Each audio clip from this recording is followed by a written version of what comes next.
Vamos continuar aqui com o Aberto do Brasil Terra Viva, agora na rodada 2, que aconteceu no dia 12 de janeiro, às 14 horas. Já foi o primeiro dia de rodada dupla, então na sexta, sábado e domingo foram rodadas duplas, 2 partidas por dia, um sufoco. Então vamos lá, eu joguei com Carlos Alessandro Moraes, jovem, forte, em ascensão, já venceu fortes jogadores e eu já dei aula para ele também durante um tempo. Sabia que ia ser parada dura. Vamos ver a partida. Carlos Alessandro começou com cavalo F3, faz parte do repertório dele, jogando essa inglesa começando com cavalo F3. Joguei cavalo F6, um lance de espera, sem definir ainda a estrutura de peões. C4, eu joguei A6, ele jogou cavalo C3. Bom, e aí eu comecei a ficar aqui com algumas dúvidas do que jogar. Acabei jogando algo que não está muito no meu repertório. Joguei um D5, e se ele jogar D4, vou estar aí num gambito da dama. Pensei na Ragozinha, aliás ele jogou D4. E aí cheguei a pensar na semi-tarraxe, tudo decisão de última hora. Eu não fiz um preparo específico para esse torneio. O meu preparo foi apenas o que eu faço para as aulas, então eu trato de variados repertórios dos alunos, estou vendo sempre partidas diferentes e falta aquele tempo para me dedicar ao meu repertório, a definir o que eu vou jogar. Então isso de certa forma dá uma flexibilidade de escolhas, mas é importante chegar no torneio com o repertório definido. E nesse torneio eu não sabia direito o que eu ia jogar a cada partida, estava decidindo na hora. Ragozinha é uma possibilidade com bispo B4, mas não tinha um preparo tão grande nessa linha. Então resolvi jogar bispo E7. Se ele jogar bispo G5, estamos num gambito da dama. Realmente eu prefiro jogar de brancas o gambito da dama, mas ele jogou com E3. Bom, com E3 ele não passou o bispo, já fechou ali. Aqui podemos cair uma espécie de tarraxe quando joga com C5, e já é uma posição que me agrada bastante, jogar uma tarraxe. Se ele toma em D5, que ele não fez, eu tomaria de peão, jogando com peão isolado, jogando com cavalo C3, e aí é uma variante da tarraxe que ele não optou pelo fianqueto, que é a variante mais forte contra a tarraxe. Bom, e tem a opção de tomar também de cavalo, e aí é uma semi-tarraxe. Provavelmente eu vou jogar com... Aqui temos aqui A3, vou jogar contra o peão isolado. Essa posição também é interessante, é uma tabia importante de meio jogo, uma posição típica, peão isolado. Também prefiro pegar o lado do peão isolado, o lado das brancas, mas era uma possibilidade. Então depois de C5 ele acabou jogando roque, eu joguei cavalo C6, ele jogou A3. Aqui se eu jogo D toma C4, vai estar numa espécie de gambito da dama aceito, e também deve cair a posição do peão isolado. Realmente eu cogitava na hora em jogar contra o peão isolado. O Fischer já jogou de pretas, inclusive recentemente eu tinha visto uma partida do Fischer contra o Reshevsky, mas como eu falei, eu prefiro estar de brancas com o peão isolado, me agrada mais. Então nessa posição eu joguei B6, dando oportunidade dos peões colgantes. Peões colgantes ou peões suspensos, quando fica apenas esses 2 peões aqui em D5 e C5. Em geral é melhor estar com o cavalo em D7 e o bispo B7. E aqui nós vamos entrar numa conformação diferente. Eu vou colocar o engine aqui, porque aqui está um momento interessante para a gente acompanhar aqui as análises do engine. O Alessandro jogou D toma C5, eu joguei B toma C5, C toma D5, E toma D5. E foi criado aqui os peões colgantes. Então, esses peões têm uma estratégia semelhante ao peão isolado, eles têm um poder dinâmico, e o perigo é quando eles se tornam fracos, são atacados ou bloqueados. Mas enquanto eles estão alinhados e podendo... O tema principal é jogar D4, quando eles podem criar assim, uma ameaça até virar um peão passado. Também existem partidas muito boas em que o tema dos peões colgantes acaba transformando num peão passado. Tem uma partida muito boa do Botvinnik que ilustra esse tema. Aqui ele jogou dama A4 e eu senti que precisava jogar um pouco diferente. Ele está tentando aqui incomodar aqui a harmonia das minhas peças, e eu joguei realmente aqui o lance que o Engine, agora ele passou para segundo lugar. Eu joguei bispo D7, achei que já não dava para eu pensar na formação com bispo B7, e considerei que essa oposição aqui já criaria algumas ameaças no cavalo D4, poderia ficar incômoda essa dama aí para ele, né? Ele jogou bispo B5, aqui eu joguei dama C7, olha só como o Engine já gosta da posição das pretas. Acho que ele vai ele começou a fazer operações aqui, tentando descoordenar, eu fui desenvolvendo, e ele ficou sem desenvolvimento ali do bispo de C1, está atrasando um pouco. Aqui ele voltou, porque a ameaça é jogar A6, e aí se ele tomar eu tomo de bispo, vou ficar muito bem, já com a possibilidade de jogar D4, e ele acabou tirando, porque se eu jogo A6 e ele volta o bispo, vai ficar essa oposição bispo e dama, pode surgir algum tema tático aqui, com esse cavalo saindo e atacando a dama. Então ele voltou, eu joguei o A6, não queria deixar esse bispo aí permanentemente, e ele veio para D3. E acompanhar ali as sugestões do Engine, ele está dando cavalo E5, foi um lance que eu não sei se eu fiz agora, acho que sim, foi o lance que eu fiz. Então estava seguindo ali as sugestões do Stockfish. Achei que tirando o cavalo, que é o defensor do roque, eu posso ter uma posição ativa de ataque na ala do rei, forçando esse F4, o F4 que ele acabou fazendo, e debilita essa estrutura, principalmente a casa E4 e o peão de E3. Pensei muito nesse lance da E6, manter aqui na coluna, e realmente era um lance mais harmônico, e não precisava temer aqui um F5, porque ele volta a dar a casa E5, e aí eu vou jogar com bispo D6, posição muito boa, os peões estão bem defendidos, mas eu preferi voltar aqui para C7, a vantagem diminui um pouco. Aqui o Engine está dando um sacrifício de cavalo toma D5, trocar uma peça por dois peões, cavalo D5, bispo H7. Cheguei a analisar isso, mas não estava preocupado com essa variante não. Então aqui ele já desistiu da variante e está dando B3, está pensando no desenvolvimento do bispo. Aqui o Carlos Alessandro jogou o bispo D2, então realmente desenvolveu. E eu joguei C4, que é um daqueles lances, olha lá, o primeiro lance do Engine. Agora ele voltou a colocar em primeiro.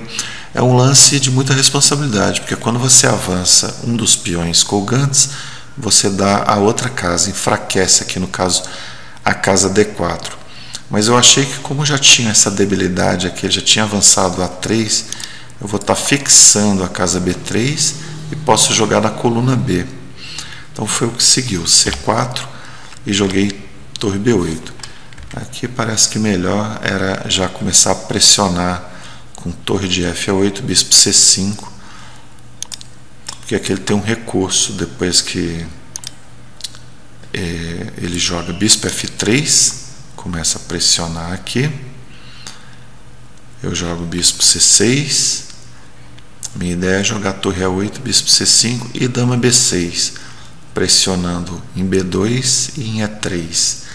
Mas aí ele vem com cavalo E2, que é um recurso interessante, porque depois que eu jogo dama B6, ameaço B2, ele não tem bispo C3, porque cairia aqui, cairia em E3. Mas ele tem cavalo D4, eu não posso tomar agora em B2, porque ele troca. Vamos ver aqui a variante. Agora eu estou vendo mais uma coisa. Depois que eu tomo, olha só, vantagem decisiva, porque vai cair esse bispo aqui. Tomo o bispo e está atacando E7. Não adianta eu tomar em B2, perco uma peça. Então foi uma defesa indireta do peão de B2. Fechou aqui a diagonal. Eu voltei para D7, não queria permitir cavalo toma C6, e agora ele coloca o bispo aqui em C3, defendendo bem. Deixou um pouquinho fraco o peão de E3.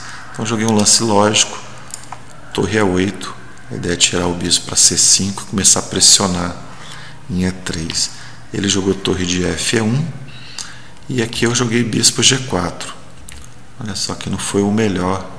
Segundo o engine, era melhor continuar com essa pressão.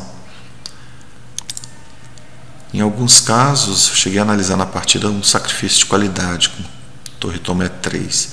Apareceu um momento aqui que eu cogitei esse torre E3. Aqui tem a vantagem também de jogar cavalo E4. Eu tiro o bispo, cavalo E4 para tomar de torre. Mas eu joguei bispo G4, fiquei achando seduzido aqui por essa possibilidade de bispo toma, cavalo toma, que me daria aqui um ataque, a vantagem voltaria a ficar grande. E aí, se ele volta, a torre estaria perdendo um tempo, deixando o peão enfraquecido mais uma vez. Aí ele jogou um lance que me surpreendeu, não esperava esse lance.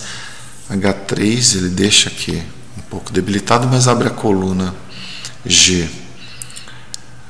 Eu joguei bispo C5, montando aqui a pressão no ponto E3. Aqui através do raio-x, dama e bispo estão apontando. É aí que surgiu o tema de torre toma E3.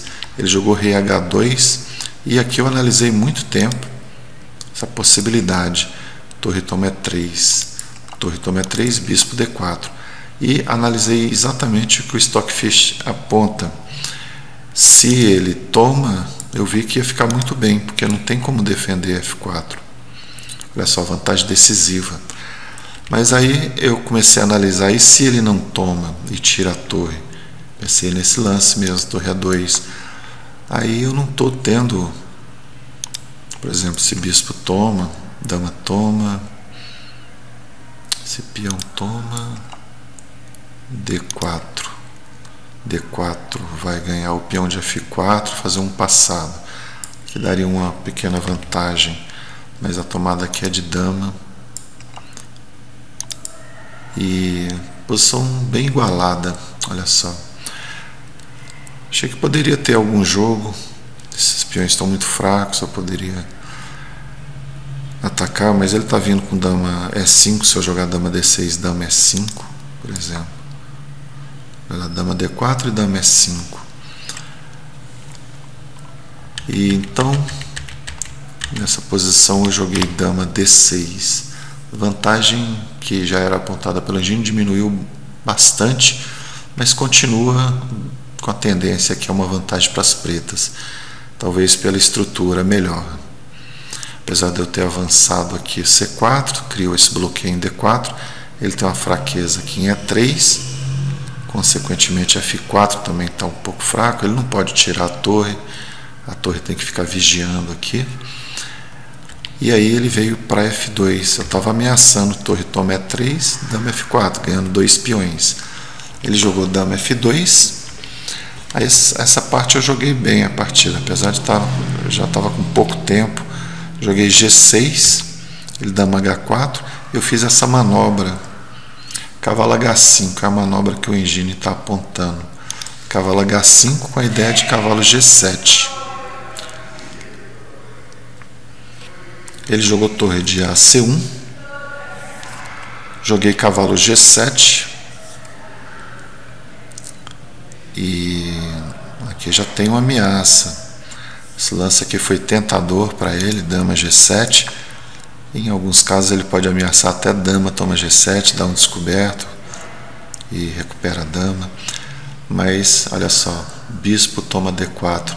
Isso aqui é um lance daqueles que são meio invisíveis, porque esse lance eu nunca ia fazer em outras condições, mas nessa aqui é possível, porque em outros momentos ele ficaria com esse bispo um monstro aqui na grande diagonal, que ele está ameaçando o mate, mas aí teria cavalo F5, atacando a dama, defendendo o mate, ele só teria essa casa aqui, e aí eu elimino o bispo imediatamente, e ainda tomo com cheque aqui, torre B2, troco as torres, e vou explorar esses peões, jogando aqui torre D2, torre B3, vários peões fracos.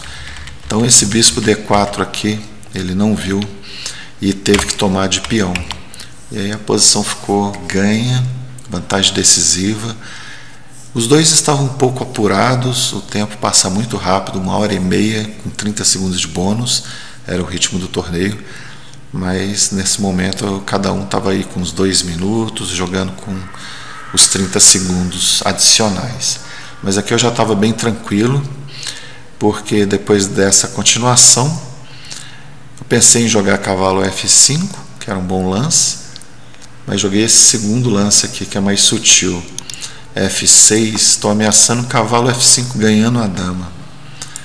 E esse lance, bispo B4, interessante. Eu poderia... Primeiro eu analisei torre toma, mas aí ele desarma aqui a ameaça. Inclusive, essa oposição de torre aqui vai me atrapalhar, não vou poder jogar cavalo F5.